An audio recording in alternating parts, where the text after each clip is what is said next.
구절 말씀입니다. 어린 나귀를 타신 예수님이라는 제목으로 읽겠습니다. 요한복음 12장 12절에서 19절.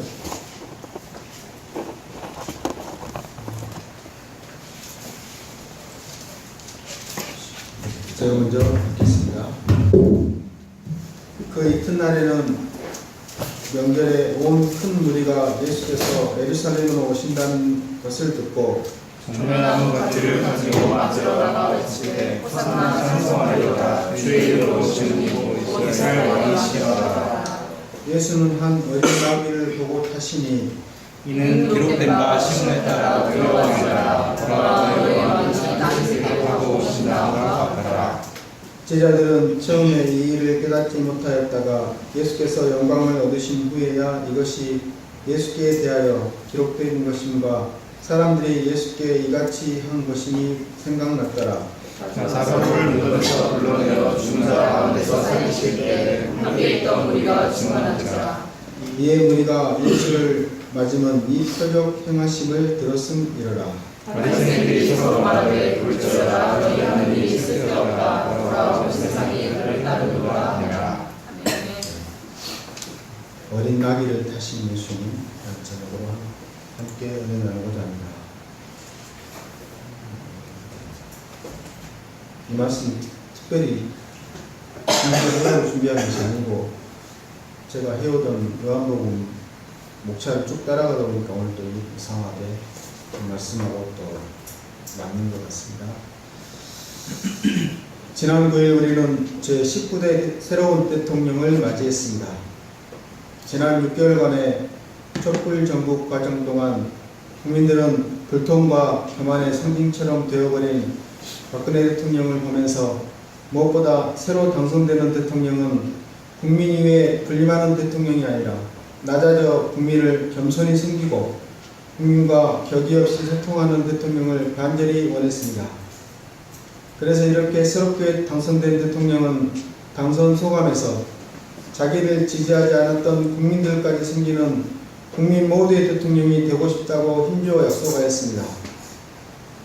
저는 이번 촛불 전국과 대통령 선거를 보면서 이번 대통령만큼은 진정으로 국민을 낮아져 섬기는 대통령이 되어 5년 임기를 온전히 마치고 국민들로부터 수고하셨다고 박수를 받는 대통령이 되기를 고대합니다. 또한 이번 대선이 5월 달에 열려 이때가 장미가 흐드러지게 피니까 장미 대선이라고 합니다. 여기 장미꽃의 꽃말이 사랑, 열정, 행복한 사람이라고 합니다. 그래서 이 장미의 꽃말처럼 새로 선출된 대통령은 국민을 사랑하고 국민을 위해 열정적으로 일하고 국민을 행복하게 만드는 대통령이 되시기를 간절히 기도합니다. 그리하여 안보위기, 외교위기, 경제위기로 사면초가에 빠진 대한민국을 깊은 수렁 가운데서 건져내기를 간절히 기도합니다. 여러분, 섭리라는 말을 믿으십니까? 섭리라는 말을 국어사전에는 자연계를 지배하는 원리와 원칙이라고 했고 백과사전에는 기독교에서 세상과 우주 만물에 다스리는 신의 뜻, 즉 신의 자유로운 의지라고 기록되어 있습니다. 하나님이 만드신 이 세계와 역사는 하나님의 계획 속에 있으며 하나님의 손길 속에 있으며 하나님이 하루하루 친히 만들어가고 계십니다. 우리 신자들은 이것을 너무도 잘 압니다. 그러나 세상 사람들은 이것을 모르기도 하고 또 인정하려 들지도 않습니다. 그런데 안타까운 것은 하나님의 자녀들 중에도 정작 하나님께서 오늘을 주관하시며 나에게 개인적으로 간섭하신다는 사실에 대하여는 확신이 없다는 것입니다. 그러나 하나님은 우리를 사랑하십니다. 복주기를 원하십니다. 은혜 베푸시기를 원하십니다. 우리는 삶의 목표와 원리가 세상 사람들과는 전혀 다른 사람들입니다. 그러므로 우리는 하나님의 섭리를 인정하고 그분의 손길을 쫓아가며 살아가야겠습니다. 오늘 말씀은 예수님께서 나귀 새끼를 타고 예루살렘에 입성하신 사건입니다. 특히 오늘 말씀은 우리에게나 대통령 당선자에게나 참으로 적절한 메시지가 아닐까 생각합니다. 제자들은 예수님께서 나귀 새끼를 타고 예루살렘에 입성하신 그 의미를 처음에는 깨닫지 못했습니다. 그러다 예수님께서 부활 승천하시고 십자가의 영광을 얻으신 후에야 그 의미를 깨닫게 되었습니다. 우리는 이 시간 예수님께서 나귀 새끼를 타고 예루살렘에 입성하신 의미에 대해서 살펴보고자 합니다. 12절에 보면 베다니 시몬의 집에서 마리아가 예수님의 발에 향유를 붓고 그 머리털로 씻은 지 이튿날이었습니다. 때는 유대인의 명절인 유월절이었습니다. 사람들은 이 명절을 지키기 위해서 예수님께서 예루살렘에 오신다는 소식을 들었습니다. 그런데 예수님께서는 예루살렘에 어떻게 입성하셨습니까? 14절 말씀을 보십시오. 예수는 한 어린 나귀를 보고 타시니, 예수님은 한 어린 나귀를 타고 입성하셨습니다. 사복음서 모두 예수님께서 새끼 나귀를 타고 예루살렘에 입성하신 사건을 기록하고 있습니다. 예수님은 만왕의 왕으로 예루살렘에 입성하셨습니다. 그런데 만왕의 왕께서 남의 나귀, 그것도 어린 나귀 새끼를 타고 입성하신 것입니다. 왕의 행차라면 보통 우리는 어떤 모습이 떠오르십니까? 옛날 왕들의 행차를 보면 그 위용이 대단했습니다. 사극 드라마를 보면 왕의 행차가 지나갈 때면 많은 수의 호위병과 신하들이 왕의 행차에 앞뒤로 따르고 시민들은 양길 옆에 도열하여 엎드려 고개를 숙이고 있어야만 했습니다. 또한 요즘 대통령들도 국빈으로 다른 나라를 방문할 때면 공항에서 어떻게 영접합니까? 붉은색 카페트를 깔고 절도 있는 의장대가 환영을 하고 시민들은 열렬히 환호합니다. 그런데 지금 만왕의 왕이신 예수님께서는 어린 나귀 새끼를 타고 입성하셨습니다. 예수님께서 어린 나귀를 타고 입성하셨을 때 많은 무리들이 어떻게 영접했습니까? 13절을 다 같이 읽어보겠습니다. 시작. 종려나무 가지를 가지고 맞으러 나가 외치되 호산나 찬송하리로다. 주의 이름으로 오시는 이 곧 이스라엘의 왕이시여 하더라. 예수님께서 어린 나귀를 타고 예루살렘에 입성하시자 사람들은 겉옷을 펴서 깔고 나무 가지를 베어서 길에 깔았습니다. 그러면서 그들은 호산나 찬송하리로다. 주의 이름으로 오시는 이 곧 이스라엘의 왕이시여 라고 하며 열렬히 환영했습니다. 여기서 호산나라는 말은 지금 우리를 구원하소서라는 뜻입니다. 무리들은 호산나 찬송하리로다. 주의 이름으로 오시는 이여 지금 우리를 구원하소서, 지금 우리를 구원하소서 하며 큰 소리로 찬송하며 만왕의 왕 예수님을 열렬히 환영했습니다. 그런데 사실 예수님께서 어린 나귀를 타고 예루살렘에 입성하신 모습은 초라하기 그지없습니다. 왕의 행차라면 보통 8마리의 100마가 끄는 황금마차를 타고 입성해야 합니다. 그러나 예수님은 남의 어린 나귀를 빌려서 타고 입성하셨습니다. 이 모습은 마치 대통령이 리무진을 타고 가야 하는데 경차를 타고 가는 것과 같은 모습입니다. 그러므로 그 당시 집권자들이 보기에 그 모습이 얼마나 우습게 보였겠습니까? 만왕의 왕으로 오신다는 이가 어린 나귀 새끼를 타고 오니 얼마나 초라하게 보였겠습니까? 그런데도 왜 예수님의 이러한 행렬을 보고도 무리들은 호산나 주의 이름으로 오시는 이여 라고 환영을 하고 있는 것입니까? 자신들을 구해줄 왕으로 기대했기 때문입니다. 지금 절기가 6월절입니다. 6월절에는 유대인의 성인 남자라면 모두 다 성전에 올라와서 절기를 지켜야 했습니다. 그러나 유대인들은 늘 이방의 압제를 당해왔습니다. 당시에도 로마의 압제 아래에 있었습니다. 그래서 유대인들은 선지자들이 예언한 메시아의 도래를 기대하고 있었습니다. 그런데 나사렛 예수라는 청년이 병도 고치고 먹을 것도 해결하고 있다는 소문을 듣게 되었습니다. 더더구나 얼마 전에는 죽은 나사로를 살린 사실까지 알려지면서 그들의 기도는 최고조에 달했습니다. 그러므로 비록 그 행렬이 왕의 행차와는 비교가 안 되었지만 예수님이 예루살렘 성에 들어가서 도탄에 빠진 민중을 구원해 내리라는 기대 속에서 그들은 호산나 호산나 하면서 환영하고 따르는 것입니다. 그런데 막상 예수님께서 예루살렘 성에 들어가셔서 하신 일이 무엇입니까?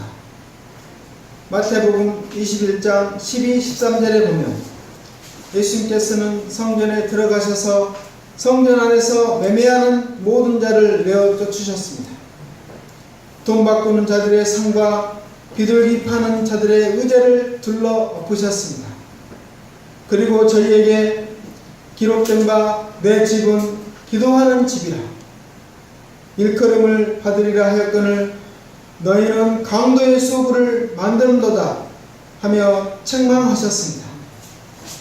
이처럼 예수님께서는 무리들의 기대와는 달리 성전을 정결케 하시는 일 외에는 다른 특별한 영웅적인 행동을 하지 않으셨습니다. 개미새끼 한 마리 다시 환생시키지 않으셨습니다. 그러자 호산나 찬송하리로다 주의 이름으로 오시는 이 곧 이스라엘의 왕이여라고 열렬히 환영했던 무리들이 이제는 예수님을 죽이려는 종교 지도자들의 선동을 받고서는 당장 돌아서서 예수를 십자가에 못 박으라고 소리를 지르는 자들로 변해버렸습니다. 우리는 이러한 모습을 보면서 유대인들이 생각하는 왕과 예수님이 이루어내시고자 하시는 왕의 차이를 보게 됩니다. 유대인들이 생각하는 왕은 어린 나귀를 타고 오는 왕이 아니라 백마를 타고 오는 왕이었습니다. 그러나 분명히 예수님의 초림 시에는 나귀, 곧 그것도 어린 나귀를 타고 오신다고 성경에 기록되어 있습니다. 스가랴서 9장 9절을 보십시오. 시온에 따라 크게 기뻐할지어다. 예루살렘에 따라 즐거이 부를지어다. 보라 내 왕이 임하시나니 그는 공의로우시며 구원을 베푸시며 겸손하여서 나귀를 타시나니 나귀의 작은 것 곧 나귀 새끼니라. 이처럼 분명히 어린 나귀를 타고 오신다고 예언되었음에도 불구하고 그들의 기대는 그런 어린 나귀를 타고 오시는 왕이 아니었습니다. 한번 호령하면 천하가 벌벌 떠는 그런 정치적 왕을 바라고 기대하였던 것입니다. 그러면 어린 나귀를 타고 예루살렘에 입성하신 예수님은 어떤 왕이 되십니까? 첫째로 예수님은 겸손하신 왕이 되십니다. 마태복음 21장 7절에 보면 어린 나귀와 나귀 새끼를 끌고 왔다고 되어 있습니다. 예수님이 나귀를 타라면 그 둘 중에 그래도 어미 나귀를 타야 정상일 것입니다. 그러나 예수님은 어미 나귀를 제쳐두고 일부러 새끼 나귀를 타셨습니다. 하나님이 스가랴를 통해 자신을 나귀 새끼를 타고 오는 왕이라고 예언했기 때문에 예수님은 그 말씀을 이루려고 어린 나귀 새끼를 타고 오신 것입니다. 그렇다면 예수님이 어린 나귀를 타셨다는 것은 무엇을 의미할까요? 바로 겸손을 의미합니다. 겸손은 자신의 높음을 드러내지 않고 상대방의 처지로 내려앉아 함께 울고 함께 웃기를 하는 마음가짐이라고 할 수 있습니다. 바로 이러한 겸손한 마음가짐에서 거칠게 대하지 않고 마음에 상처를 주지 않고 사람과 가까워지는 온유함이 나오는 것입니다. 우리 예수님은 바로 이와 같이 겸손하고 온유한 왕이 되십니다. 하지만 사람들은 왕이라는 말에 대해서 그렇게 좋은 감정을 갖고 있지 않습니다. 보통 사람들은 왕이라고 생각하면 자기 자신을 위해서 백성들을 힘으로 억압하고 또 재물을 강탈하는 그런 묘사가 떠오릅니다. 그러나 예수님께서는 왕이시나 겸손한 왕이 되십니다. 예수님의 겸손한 모습을 어린 나귀를 타고 예루살렘에 입성하시는 모습에서 볼 수 있습니다. 또 예수님께서는 제자들의 발을 씻기셨습니다. 예수님께서는 제자들을 위해 아침을 스스로 준비하셨습니다. 예수님께서는 만왕의 왕으로 오셨지만 그 이후에 군림하지 않으셨습니다. 오히려 제자들을 섬기셨습니다. 이러한 섬기신 겸손의 왕이십니다. 이를 두고 빌립보서 2장 5절에서 8절은 겸손의 왕이신 예수님에 대해서 이렇게 말씀하고 있습니다. 너희 안에 이 마음을 품으라. 곧 그리스도 예수의 마음이니 그는 근본 하나님의 본체시라. 하나님과 동등됨을 취할 것으로 여기지 아니하시고 오히려 자기를 비워 종의 형체를 가지사 사람들과 같이 되셨고 사람의 모양으로 나타나사 자기를 낮추시고 죽기까지 복종하셨으니 곧 십자가에 죽으심이라. 우리는 이처럼 겸손하신 예수님을 왕으로 모셔야 합니다. 또 겸손의 왕으로 오신 예수님을 본받기 위해 예수님의 말씀을 새겨야 합니다. 세상은 너무나 험하고 악합니다. 그래서 우리의 힘으로는 도무지 이겨낼 수가 없습니다. 그러나 어린 나귀를 타고 오신 그 온유하고 겸손하신 예수님의 손목을 꽉 잡고 나아갈 때 우리는 세상을 이길 수 있습니다. 둘째로 예수님은 희생하시는 왕이 되십니다. 예수님은 제물로 바쳐지는 어린 양들 가운데 가장 위대한 어린 양이 되셨습니다. 그분은 바로 우리를 위해 죽으셨습니다. 그의 죽으심은 대속의 제물이었습니다. 대속이란 한 사람이 다른 사람을 대신하는 것입니다. 다시 말하면 어떤 사람의 고통을 대신 당함으로써 그 고통에서 풀어주는 것을 대속이라고 합니다. 예수님의 죽음은 바로 나의 고통과 나의 형벌, 나의 저주를 대신 받아 주시고 나를 거기에서 해방시켜 주시는 대속의 죽음이었습니다. 율법대로 하면 아무도 구원에 이를 수 없는데 바로 예수님께서 대속의 사랑으로 우리를 구원하셨기 때문에 이를 믿는 사람은 누구나 구원에 이를 수 있게 되었습니다. 우리 죄로 인해 우리가 채찍에 맞아야 했지만 예수님께서 대신 온몸이 찢겨질 정도로 채찍에 맞으셨습니다. 예수의 머리에 가시로 찢긴 이유는 바로 우리 죄악으로 가득 찬 머리 때문입니다. 시기, 질투, 분노, 혈기, 음란 등의 죄악으로 가득 찬 우리의 머리 때문에 예수님의 이마가 가시면류관으로 인해 찢기시고 피를 흘리셔야 했습니다. 이처럼 예수님의 받으신 고난은 바로 우리 죄를 대속해 주시기 위해서 받으신 대속의 고난이었습니다. 예수님의 고난 받으심으로 우리가 나음을 입었습니다. 예수님께서 십자가에 죽으심으로 우리가 구속함을 입게 되었습니다. 자유하게 되었고 새 생명을 얻게 되었습니다. 대속하신 이 예수님의 은혜로 말미암아 우리는 의롭다 하심을 입고 죄에서 해방되었습니다. 그래서 사도 바울은 로마서 8장 1절에서 그러므로 이제 그리스도 예수 안에 있는 자에게는 결코 정죄함이 없나니 이는 그리스도 예수 안에 있는 생명의 성령의 법이 죄와 사망의 법에서 너를 해방하였음이라 라고 선포합니다. 셋째로 예수님은 우리를 구원하시는 왕이 되십니다. 어린 나귀를 타시고 예루살렘에 들어가신 것은 세상을 구원하기 위해서였습니다. 24절을 다 같이 읽어보겠습니다. 시작. 내가 진실로 진실로 너희에게 이르노니 하나님이 이 땅에 떨어져 죽지 아니하며 하나를 그대로 있고 죽으면 많은 열매를 맺느니라.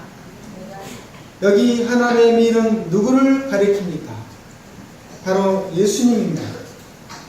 예수님이 죽으면 많은 열매를 맺는다고 했습니다.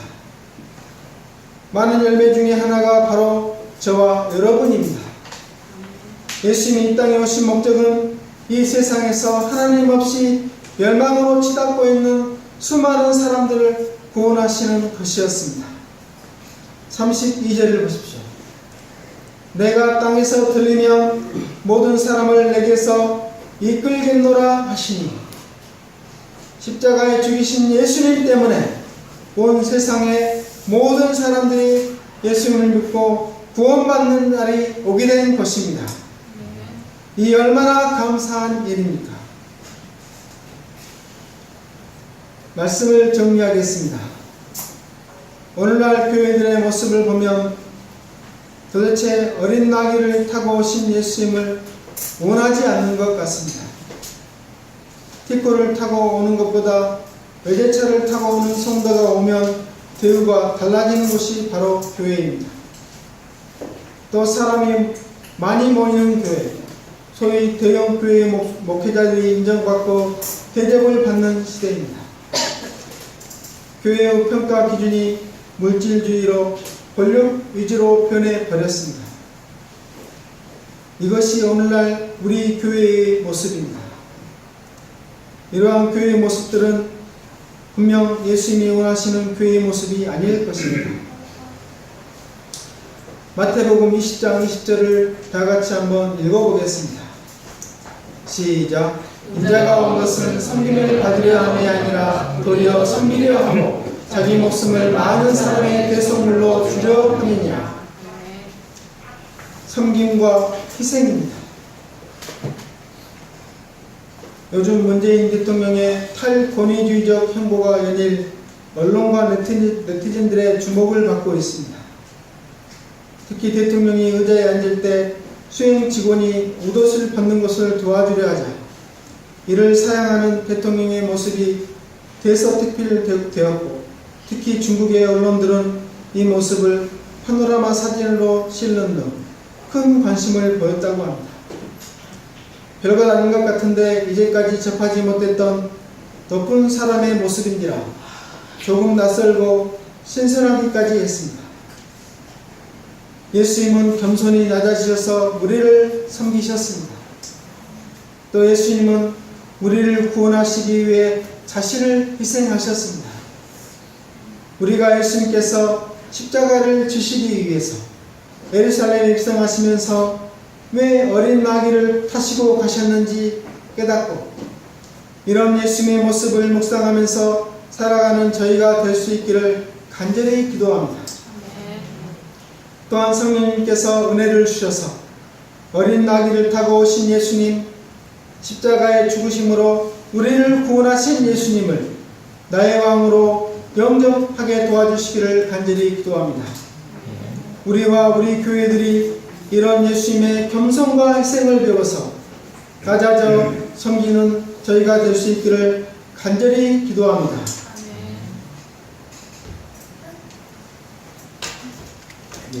요한복음 12장